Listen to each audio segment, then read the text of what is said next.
me mamu nyina akwa bio ya senhia de dikan me da mu nyina ase me hwe odo amu yi na di kirem ne se ne mikorekura me a ne me kanya ne se nyame nhira wo ba bia wo bia na me subscribers a de bia mo ba ebehwe videos no me da mu nyina ase se nanso ne da dikan a woni na me YouTube a na wabeto channel so waba me ma akwa aba ne mo ehwe nkobo modern ase wo hwe wi ase wa na ube subscribe na odi notification bell na to subscription e free se be ya me upload video on sabeka enti we de e wasa woji wakonya so on efise nene me na oba be e corn beef shito na recipe we de ma me create here to de bia na nka yenye shito na ye de prawns ana se herrings e ye uni bi wo hono so wa ho enti no na me corn beef ho and I'm see my fe ntwa shito me di twa shito no ekoyi o one of the recipes and am pese me ne mo share last year be bra me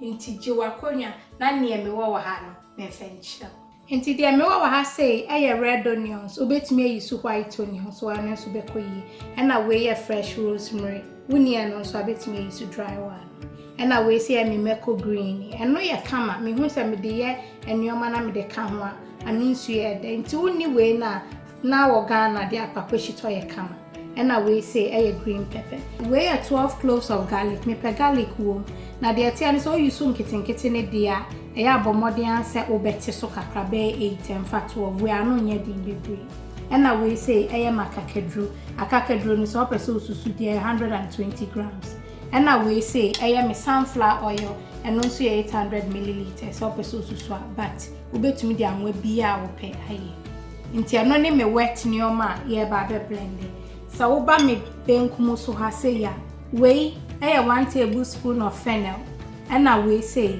1 tablespoon of sage and we 1 tablespoon of oregano and we say 1 star aniseed ekese na me bebum na me hu say e wase me de kire mo sa nti say na tie thyme and no say 1 tablespoon ye be ka ho asem and we say 1/4 teaspoon of cloves pepper and so ni so well and we star of the day ye corn beef ono si he ye hu and we say 3 tablespoon of cayenne pepper ubetumi esu meko bia wo pe me we na me use ye and we so me monko and also ye 3 tablespoon nti and also ne dry neoma e wa hase enti kakra me pesa me no ka wo corn beef no so o ye corn beef shito a e wo se wo blend neoma ni wie na se ne me be na esisu a emfa corn beef ni bebre ngum e wo se wo di gumu num na wo hwe enchinsem na anya sa be wie no na wo shito ni na ye kama taste no na afi aye enchin kwa enti no every stage bi ase ne me ye no na mo nti akonya na ne wo so je ni twitwa neoma we say so na ma blend ni atia so na kese aka we no ase mechi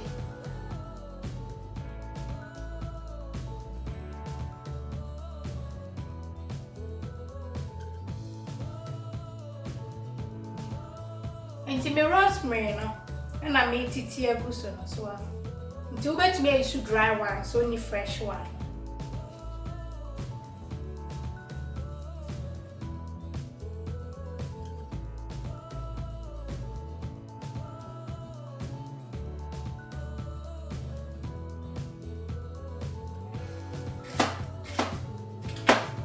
enje wo sia for se baby amedu no me hwie mangwa ne kakra gu kwase na chese me dia nwana na air blend wa hwe me Shito video before no ugo hu se me fancy obi anka hu se jene no nsuo wo enti wan fancy obi anka wasisi ano a blend no awio na de me refi ya na mpese me no chene se upetin tomatoes e wo mu a ubetumi e de aye me fatin tomatoes emfenye enya bibie enti na me emfenye so enti no feel free to do that why na afi we hwie kakra egu hase na afi me de me meko ni ade ni gu na ma blend ni nyina na afi edi ko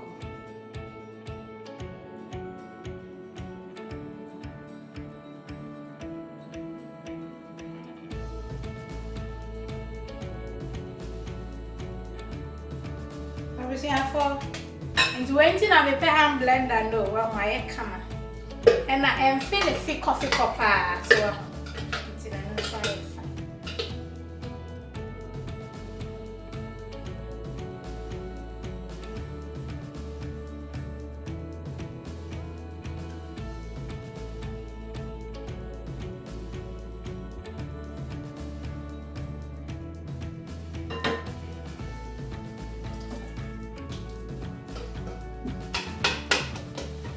Abusuafo say na sese me hwana yo. Na me si mani san hwehwe me ka ho. Enumode kakra wo musa. Enti no ye to aso. Ti abusuafo sese me de me saucepan esi so want to use chance bi ape. Na do jana to medium low so aho. Na afi we hwie o me hwane nyina.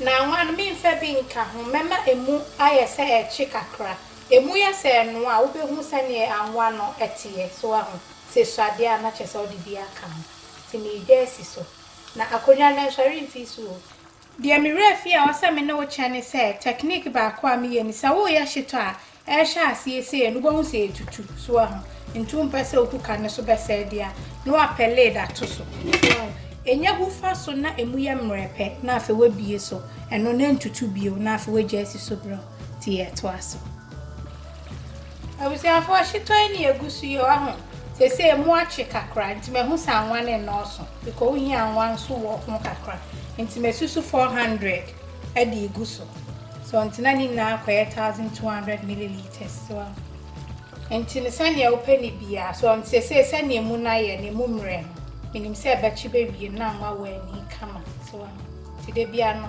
chimu kakra no wa hwe consistency no se emu apindo do a na afi wo de kakra kan ti no se mi jesi su na emu a chikra na afi abeka de aka no wase abusiafo se na Shito ya ye so na me corn beef ni nti de sane me ne mo kan no wo de befra no aka hwe no ahwenche na nsana wahuni ode beka so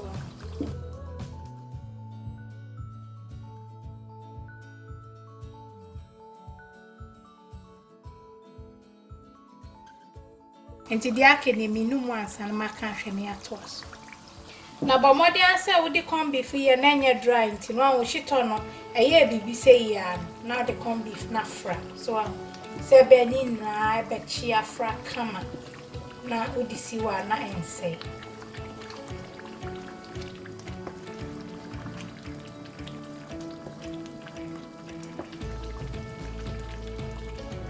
ti me ka hwe no entwem so awuti no me de dia aka ni nti one corn beef no ni nyina na me de eka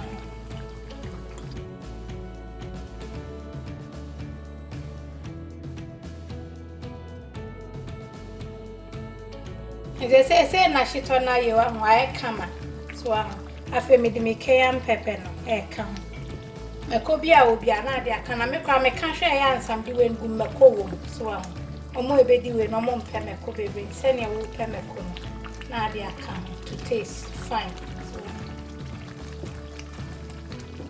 na me se ne de me spices ni nko mo ndi endru ho kra ene mo nko no ye nko ho ntinya abotre enchemi ewie ye to aso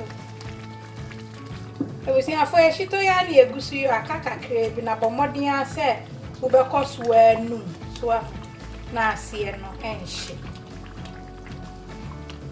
esi ahehwa de bomodin akotry bi abusiafo se baby a medru no me grind me spice ni nyina so na ye de akogu achese ewie na ahehwa me fa we ni kan do de powerhouse sa enti wai no o star anise no aho e wasa wo ya bubu de me hu ni se esa na ma blade no eye ne kama so tu bubu mu kakra na de ko na fidi aka ni nyina na de ko fine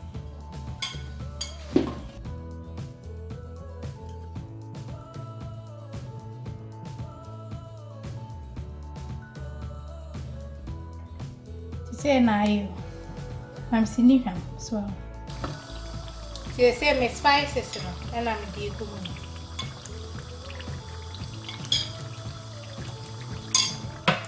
To the spices be a good aduane ma ho. We are na ni na wo num kakra na wo ka hwe. So I say be come.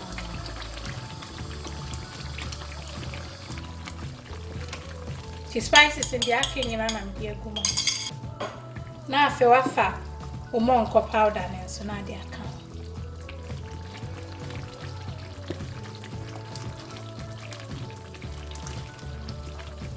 Na me kan chi ni hwe no enye ayi ma me de ketua bi agum to taste.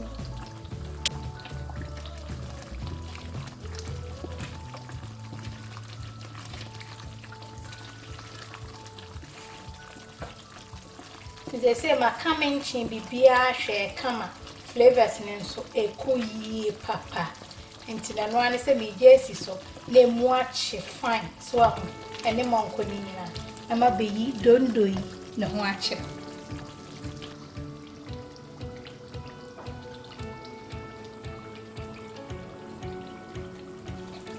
I was saying for a Shito and I come a year so I'm till me to me do my say.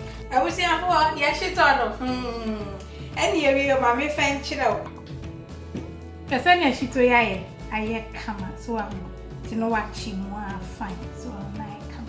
And you know, send them no kind but more than so better than open up the woolly den no a queer papa here. A cook camera. Now, dear back on swam in no chance. I said to the beer, what talk on beef as well. A born man not chewy beat you. The amount is a dow, bring your corn beef at this time. Watch here, we maybe a wood, dear bones, and I who chewy beat Macuma could be woke. The another man, how send your air can't near processing tinny high to supper. But more than say, who bet you bro. We say no, me prepping time you so less than 20 minutes. And I'm achieving from beginning so a year 1 hour 40 minutes. So until no, 2 hours. Ubenya Shito yesi when you now watch you. So maybe me and say me you soon in idea, be chimney, nam the fan, ash freezer, not as a furnish fridge near you. So I'm not so bad come. But you need dear, not just any one way near, not just a preserving our come. Original kind of a cassay at your room, sir. Ain't see. And let the original be DJ eighty. I say, we are say away, yenina, obia go through different challenges. So, na, and yenny a tone, and a problem, how you handle the situation now you find yourself in. So, and not a bad problem. Obo and maybe I wait to move. Now manager can be now react preoccupy now of a problem about. But if you're not your fault, so it's just how you handle the situation. If we are worried, if you are on my myself, send your no my back cast so pass one thing. So and so no car to bossy. I am not dog one so send him kind. If you are banner, the both said the uncle being able to. If you are near you could name a problem, and answer we so a choir will be fast so back. And no, and a mass would be a banasa situation. Send me a buracobiano, Yami Bill and Major. In Tiaman Dija said, I fear 2019. You move a bray and present a casa. Near when to move and when not to move. Slay Yami said, Obama more dear, so they be the best show also. Now, Ubufu crown pona, homeso, more commando, and sana wakasa. Oyanesa. Always it comes from a right place. And then I'm the job. So in this subscribe to this channel. I'm a bit Shito near Dim Koma Kama say. But more than subscribe, say bear, they diso balance. So no one's have a can of say, dear balance when the bedroom. I love you all. God bless.